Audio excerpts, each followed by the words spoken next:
Selamat siang, Prof. Rofina. Izinkan saya, Maria Teresia Feni, untuk membawakan presentasi mengenai hormon replacement therapy dengan subtopiknya adalah seks hormon. Hormon sendiri adalah senyawa kimia yang dihasilkan oleh kelenjar endokrin, disekresikan ke dalam darah dan dibawa ke jaringan tertentu untuk menghasilkan efek fisiologi sebagai pembawa pesan. Hormon steroid dibagi menjadi dua subkelas besar, yaitu kortikosteroid dan steroid seks. Kortikosteroid dibuat di korteks adrenal, sedangkan steroid seks dibuat di gonad ataupun plasenta. Berdasarkan reseptornya dibagi lagi menjadi 5, yaitu kortikosteroid, glukokortikoid, dan mineralokortikoid, sedangkan steroid sendiri dibagi menjadi 3, androgen, estrogen, dan progesteron. Untuk sintesis dan regulasi hormon steroid, kita mengenal steroidogenesis, yaitu proses pembentukan hormon pada steroid, baik itu di kelenjar adrenal, testis, ataupun ovarium. Bahan baku utama dari pembuatan hormon ini adalah kolesterol. Kolesterol didapatkan di asetil koenzim A ataupun simpanan kolesterol dalam bentuk ester kolesterol ataupun kolesterol dalam lipoprotein. Nah, untuk kolesterol ini akan diubah menjadi pregnenolon oleh kolesterol desmolase atau bantuan dengan BIP17A1. Nah, di testis pregnenolon ini akan berubah menjadi progesteron oleh enzim 3-beta hidrosteroid dehidrogenase.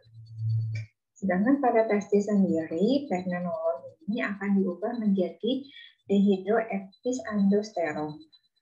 Selanjutnya, dehidroepisandosteron ini akan berubah menjadi testosteron. Sedangkan untuk yang PP lain adalah progesteron ini akan berubah menjadi androsteron, androstenediol, dan dihidrotestosteron.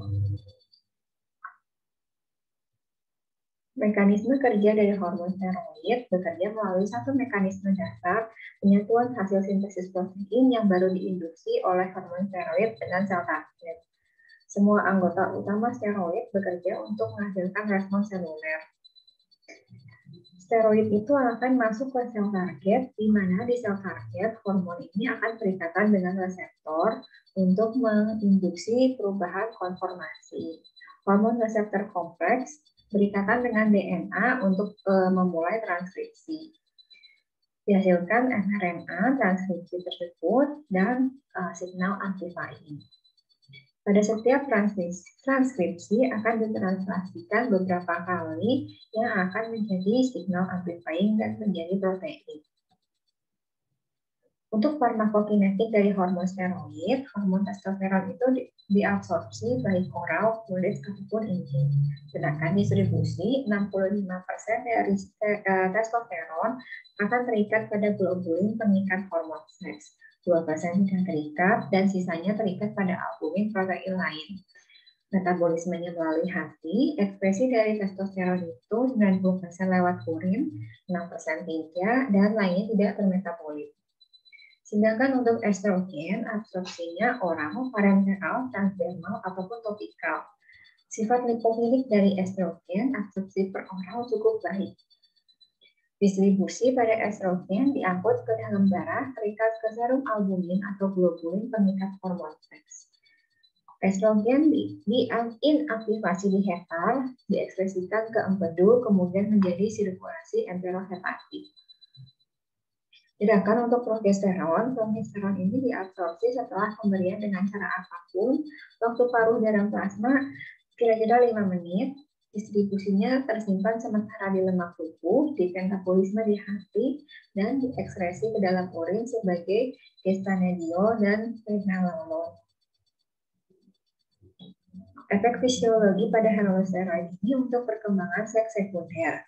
Testosteron mempengaruhi distribusi rambut tubuh, efek suara lebih maskulin, meningkatkan ketebalan kulit dan perkembangan jerawat, pembentukan protein dan pembentukan otot, peningkatan matriks tulang, menyebabkan retensi kalsium, peningkatan metabolisme basal, dan reabsorpsi natrium di tubulus distal ginjal.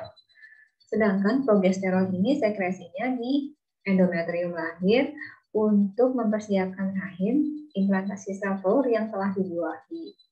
Dia meningkatkan sekresi lapisan mukosa saluran tuba, perkembangan lobulus dan alveoli pada payudara. Dia juga merangsang aktivitas lipoprotein lipase dan mendukung penumpukan lemak. Sedangkan untuk estrogen fungsinya lebih bervariasi, contohnya di otak, dia mempertahankan suhu tubuh. Estrogen itu menunda penurunan memori, estrogen membantu pengaturan sebagian otak, menyiapkan tubuh untuk perkembangan seksual dan reproduksi. Pada payudara, estrogen menstimulasi perkembangan payudara pada pubertas dan menyiapkan kelenjar untuk produksi ASI di kemudian hari. Pada jantung dan hati, estrogen membantu pengaturan produksi kolesterol oleh hati dan menurunkan pembentukan plak oleh pembuluh arteri koroner.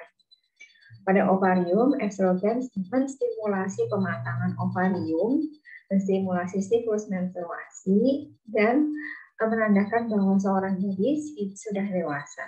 Pada uterus, estrogen menstimulasi pematangan uterus, membantu menyiapkan uterus, memberi nutrisi pada janin yang berkembang. Pada vagina untuk lubrikasi dan stimulasi dari maturasi vagina. Dan untuk tulang, estrogen berfungsi untuk menjaga densitas dari tulang. Indikasi pemberian estrogen adalah kekurangan estrogen, baik kegagalan perkembangan ovarium, menopause dini, kebiri, ataupun menopause. Pengobatan hipogonadisme primer pada remaja dimulai usia 11-13 tahun untuk perkembangan karakteristik seks sekunder dan menstruasi. Kontraindikasinya adalah pasien dengan karsinoma endometrium ataupun karsinoma payudara. Sedangkan progesteron digunakan untuk terapi pergantian hormon ataupun kontrasepsi hormonal. Progesteron ini digunakan untuk mengontrol perdarahan uterus disfungsional, pengobatan dismenore, dan manajemen endometriosis dan infertilitas. Kontraindikasi apabila pasien mengalami kanker endometrium ataupun kanker payudara. Sedangkan pada testosteron digunakan pada pria dengan hipogonadisme primer ataupun sekunder. Kontraindikasinya bila wanita hamil, wanita berencana hamil, ataupun pada pria yang terindikasi pasien karsinoma prostat ataupun pria dengan karsinoma payudara. Persiapannya, pemberian terapi estrogen dan progesteron apabila pasien menjawab 1 dari 4 pertanyaan ataupun 2 dari 6 pertanyaan, jadi diindikasikan untuk mendapatkan terapi tersebut. Contohnya pertanyaannya, apakah ada perubahan dalam siklus menstruasi, mengalami hot flashes, vaginanya kering, nyeri, masalah dari seksual, masalah dari kandung kemih, perubahan dari tidur, ataupun perubahan mood. Apabila ada, kita mencari untuk kontraindikasi seperti perdarahan vagina, kanker payudara, penyakit liver, penyakit tromboembolitik, penyakit jantung, cerebrovaskular, ataupun berencana untuk hamil. Apabila tidak ada, dinilai lagi apa pasien mempunyai komorbiditas, diabetes mellitus, hipertensi, smoking, obesitas, penyakit kardiovaskular tinggi, ataupun ada gallstone. Apabila ada, diberikan manajemen dari non-hormonal. Apabila tidak ada, bisa diberikan terapi dari hormonal. Apabila pasien mengalami menstruasi terakhir lebih dari 1 tahun yang lalu, diberikan regimen yang kontinus. Dan bila pasien mengalami gejala seperti pada kekeringan vagina, nyeri, dispareunia, ataupun gejala dari urinari, dapat ditambahkan dengan low dose estrogen. Pada persiapan pemberian terapi testosteron dinilai apabila pasien mengalami resiko stroke atau resiko kardiovaskular. Terapi ini hanya diberikan kepada pria dengan tingkat testosteron yang sangat rendah disertai dengan gejala hipogonadisme yang konsisten dan tidak ada tanda-tanda kanker prostat.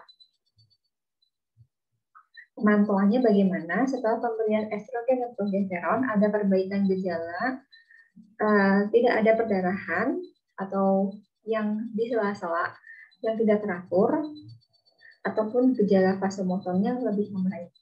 Evaluasi akan dilakukan setiap tahun untuk mengevaluasi indikasi dan nilai resiko dari individu. Tes screening lainnya dapat disertai seperti mamografi dan pap smear. Sedangkan efek samping penanganan dari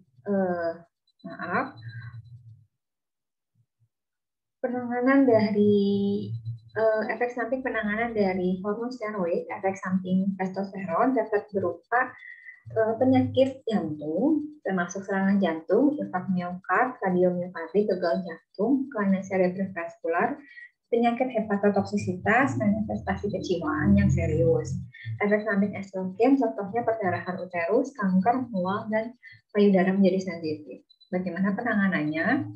Apabila pasien mengalami gangguan progesteron, penggunaan obat seperti estrogenik, diberikan pemijatan pada payudara apabila dia mengalami pre-simptom. Apabila dia mengalami mual, bisa disertai dengan makanan saat memakannya, meminumnya, ataupun ganti dengan rute administrasi. Apabila pasien menggunakan progesteron dengan obat progesterogenik, diberikan pergantian dari obat tersebut. Demikian untuk presentasi saya pada siang hari ini, Prof. Ini adalah daftar pustaka di mana saya mendapatkan referensi. Mohon maaf apabila ada kesalahan kata ataupun tidak berkenan. Terima kasih atas perhatian, Prof. Terima kasih untuk waktu yang diberikan ke saya.